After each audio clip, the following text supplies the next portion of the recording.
C'est parti pour une nouvelle édition des Clins d'œil sur l'EPST. Merci de nous rejoindre. À la une, Tony Mwaba a lancé la mise en œuvre des présences numériques au sein de l'administration centrale de son ministère. À travers cette réforme, le patron de l'EPST tient à éradiquer l'absentéisme, une des antivaleurs qui caractérisait autrefois les agents et cadres dans le lieu du travail. Sous instruction du chef de l'État, les gouvernements et les banques syndicats de l'EPST vont évaluer l'addendum au protocole d'accord des Bibois à Kisantu dans la province du Congo central.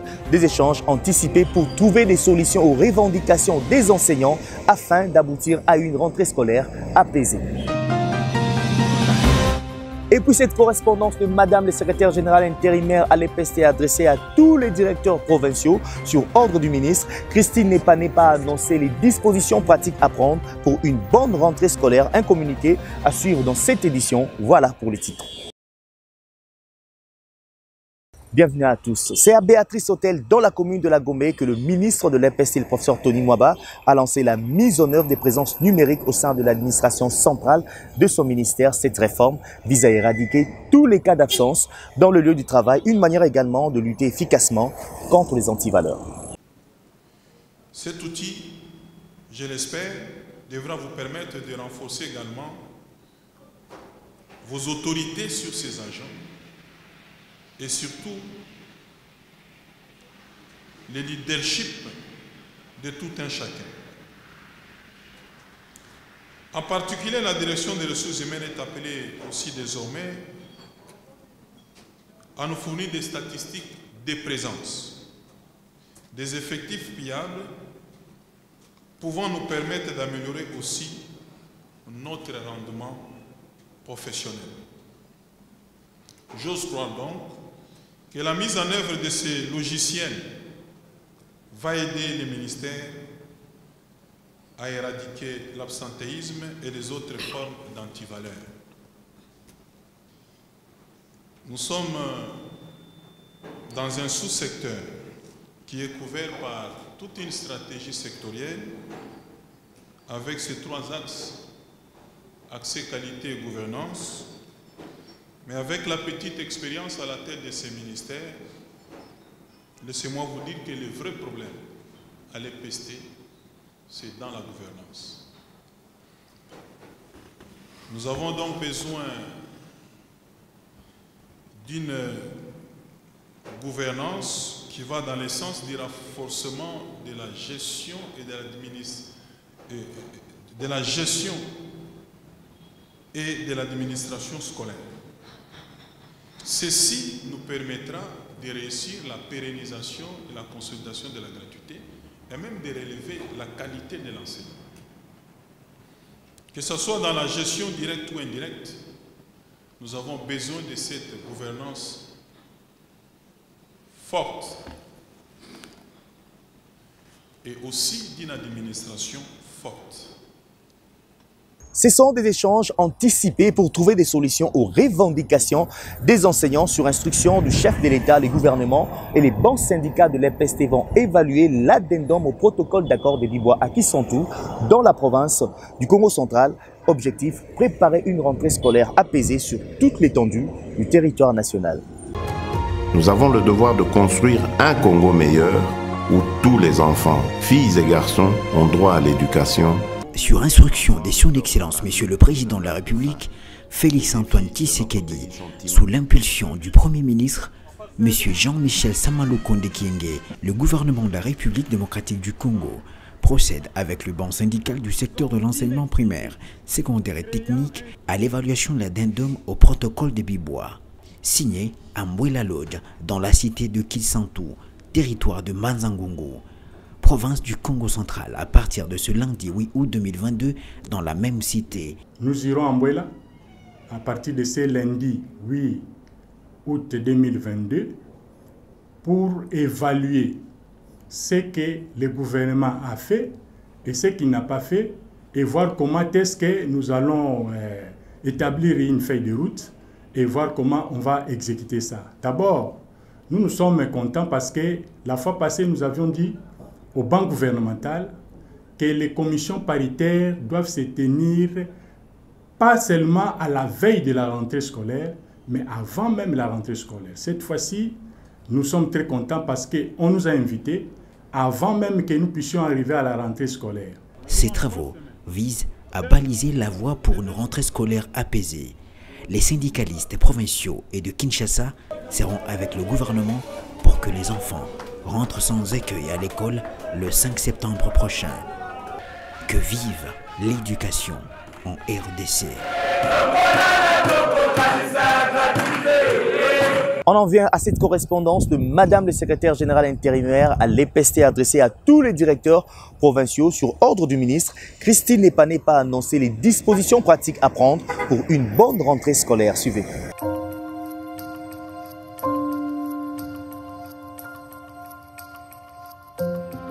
Sur instruction de son Excellence, Monsieur le ministre de l'Enseignement primaire, secondaire et technique, je vous communique ci-dessous les dispositions à prendre pour une bonne rentrée scolaire 2022-2023 prévue le lundi 5 septembre 2022 sur toute l'étendue du territoire national. 1. Les parents sont libres de se procurer les fournitures scolaires, les uniformes et la tenue de l'éducation physique au marché de leur choix. 2. Les frais scolaires doivent être perçus obligatoirement en monnaie nationale. 3. Les inscriptions sont gratuites et doivent être faites aux dates fixées par les calendriers scolaires 2022-2023. 4.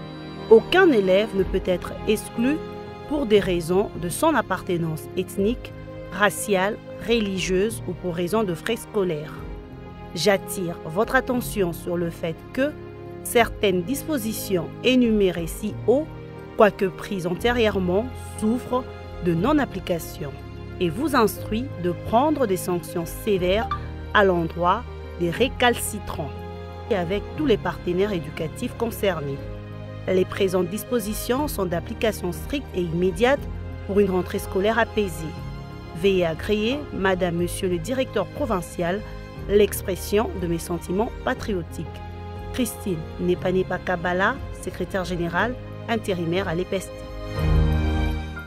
L'école primaire Loma Vindu, située à 6 km de Manzangungu, sera bientôt réhabilitée grâce à l'appui financier de l'UNICEF. C'est le prophète du Congo central 2 qui va procéder à la pose de la première pierre. Jean Tshisekedi Kabasele a salué l'apport de ce partenaire qui s'inscrit dans le cadre de l'amélioration des conditions d'apprentissage des élèves.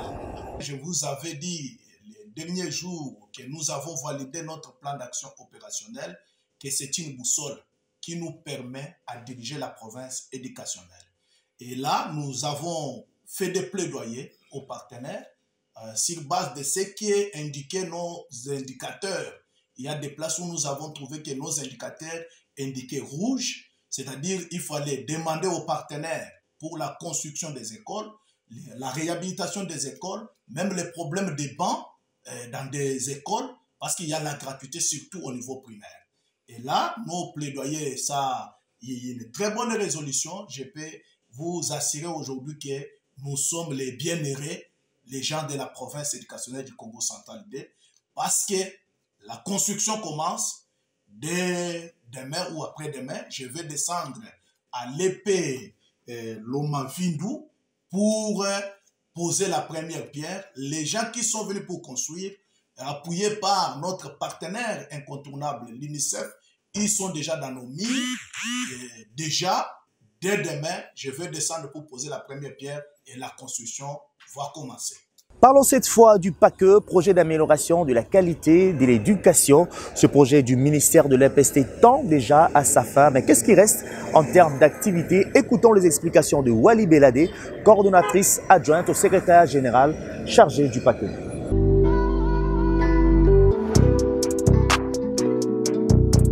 En termes de décaissement, nous sommes à près de 97%, 97% pour nous les Belges, de taux de décaissement, donc sur les 100 millions de dollars qui sont un don du Partenariat mondial pour l'éducation.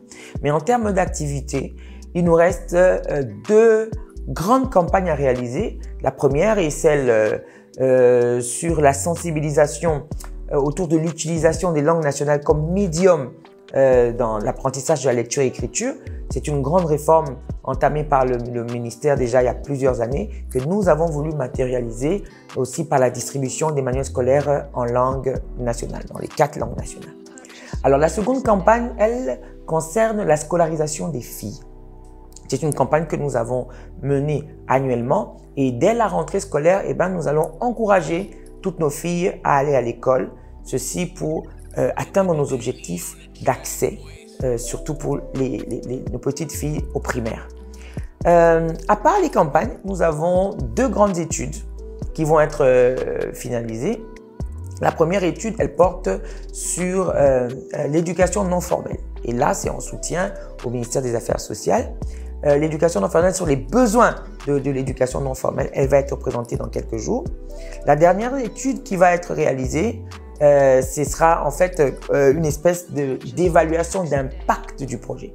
Qu'est-ce que nous avons fait tout le long du projet et quels ont été les résultats. Je vais vous donner encore peut-être en prime une 3e étude, ce sera celle sur l'éducation de base. Comment la mettre en œuvre? Vous savez qu'il y a beaucoup de questions autour de cette réforme de l'éducation de base et le PACE va, avec les résultats de cette étude, renseigner sur la manière dont va être réalisée ou bien va être appliquée la réforme sur l'éducation de base.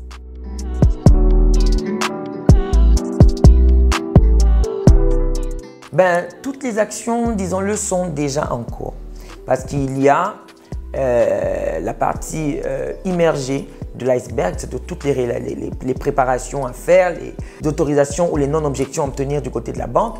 Tout est prêt de ce côté-là. Et puis, il y a la préparation technique ou opérationnelle de notre côté. Elle est en train de se faire en ce moment. Et donc, nous avons bien prévu à travers un plan d'action de pouvoir réaliser au 31 décembre, donc date de la clôture du projet, de réaliser toutes ces activités prévues.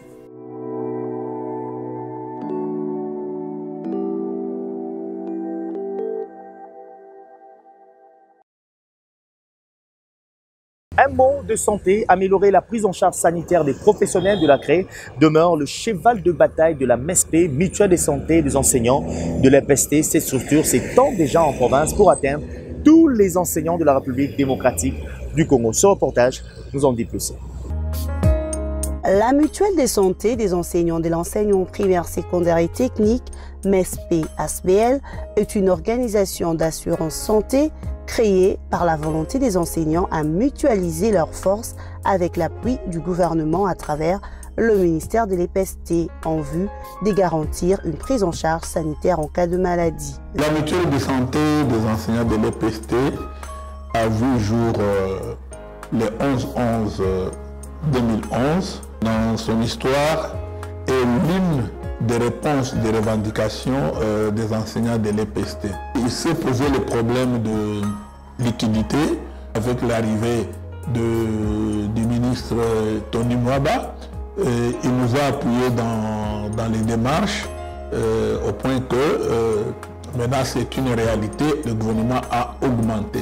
Un parcours satisfaisant en dépit de besoins toujours énormes qui nécessitent son renforcement pour maintenir la qualité de ses services ainsi que la poursuite de son déploiement à l'intérieur du pays. Nous ne sommes pas encore pour le moment partout en République démocratique du Congo. Nous évoluons pas à pas dans le cas du déploiement en province. Mais dans un déploiement, les aspects techniques, c'est 90% des tâches à réaliser. En effet, lorsqu'on va en province, on commence le déploiement dans les chefs-lieux de province. Il nous faut trouver un siège. Les sièges dotés de locaux suffisants en nombre pour accueillir les différentes entités opérationnelles. Il faut équiper en mobilier ces locaux. Il faut aussi équiper les sièges en matériel informatique. Il faut recruter le personnel, former le personnel. L'objet premier de la mutualité, permettre aux bénéficiaires, les titulaires, les enseignants et leurs personnes en charge d'accéder aux soins de santé de qualité. La MESP-ASBL met en place une structure organisationnelle efficace. Toute personne qui est enseignante de l'EPST, qui est payée par la SECOP, a droit aux soins de la MESP. Dès lors que cette personne s'est identifiée à la MESP et il obtient sa carte, il a droit aux soins avec toutes les personnes à sa charge qui devraient présenter lors de l'enregistrement. Sur le plan pratique, c'est que tout enseignant qui tombe malade, il se trouve chez lui à la maison, il a sa carte MESP, il peut se présenter au centre de santé de l'affectation. Si les problèmes dépassent le niveau primaire, donc première ligne, on va amener les dossiers au niveau de l'hôpital général de référence. S'ils sont incapables, on amène les problèmes au niveau tertiaire. Donc ça peut partir de première ligne, deuxième ligne, troisième ligne, selon qu'on trouve la capacité de la prise en charge de tel ou tel autre cas. Le travail de la mutuelle est apprécié à sa juste valeur par les enseignants. Plus particulièrement, moi j'ai une femme qui est pour l'instant grosse et d'ailleurs presque à terme. Donc si ce n'était pas la MESP, je ne sais pas comment j'allais expliquer. 11 ans aujourd'hui, depuis sa création en 2011, elle est déjà opérationnelle dans 4 provinces, à savoir Kinshasa, Okatanga, Équateur et Mbuji-Mayi. Elle entend s'élancer incessamment dans la province de la Chopo, à Kisangani et à Chikapa dans le Kasaï. Voilà, c'est ici que nous mettons fin à cette session de clin d'œil sur l'EPST. Mesdames, Messieurs, merci de l'avoir suivi. À très vite pour un nouveau numéro.